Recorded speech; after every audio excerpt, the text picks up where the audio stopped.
Hi everyone, Oleg here, and I have a new video for you, so let's get right to it, shall we?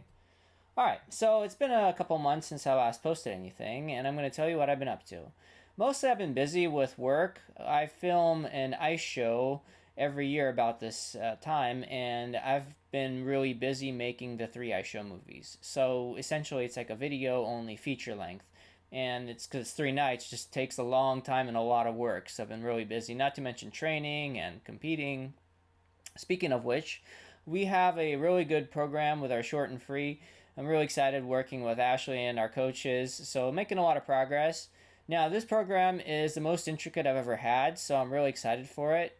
But it still needs a lot of work. It's not quite ready yet. I mean, we did compete it at the Chesapeake Open. We didn't do too well, but like I said, it's not fully polished yet. It's going to take a bit of time, but we're getting there and really excited. Anyway, let's get to your questions, shall we?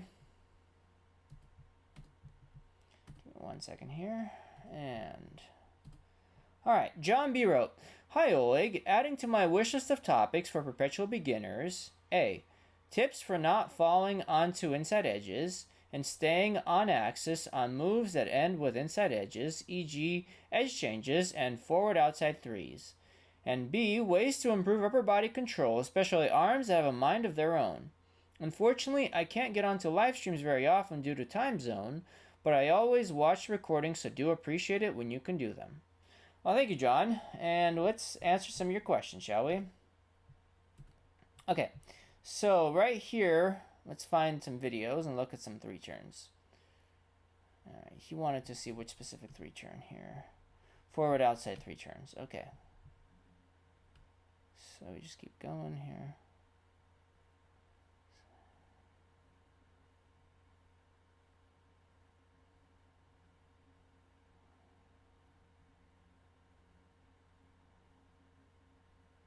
Okay, you can look at forward outside 3 turns. Now there's the skate guard version, and I also have them without the skate guard. Forward outside 3 turns. So we can look at episodes 54 and 58. Let's do that.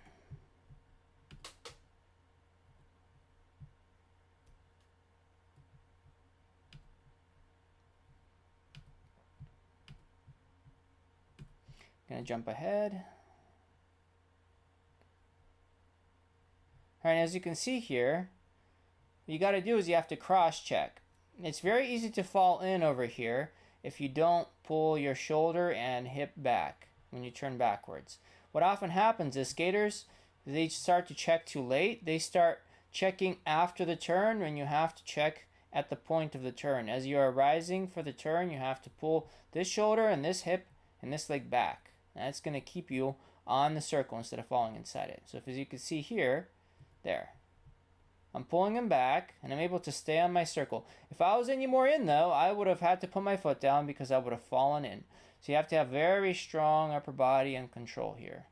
Now this takes time and takes a lot of practice, but it was one of those things, if you're aware of how to fix it, you're halfway there.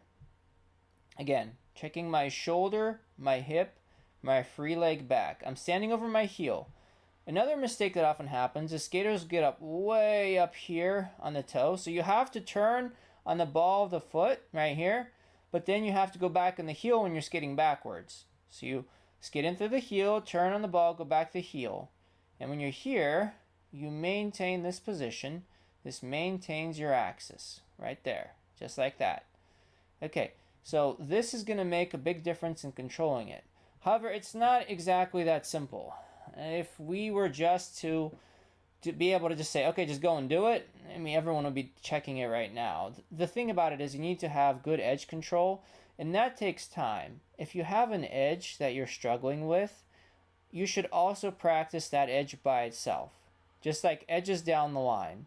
You can practice them just doing edges or down the ice and working out those edges. So if you're falling on the exit edge, work on that backward inside edge by itself. Work on both of your backward inside edges. And then progressively you're going to get stronger and better for it. And then when you do the 3 turns, you're going to have a much easier time of it. Okay, so let's move on.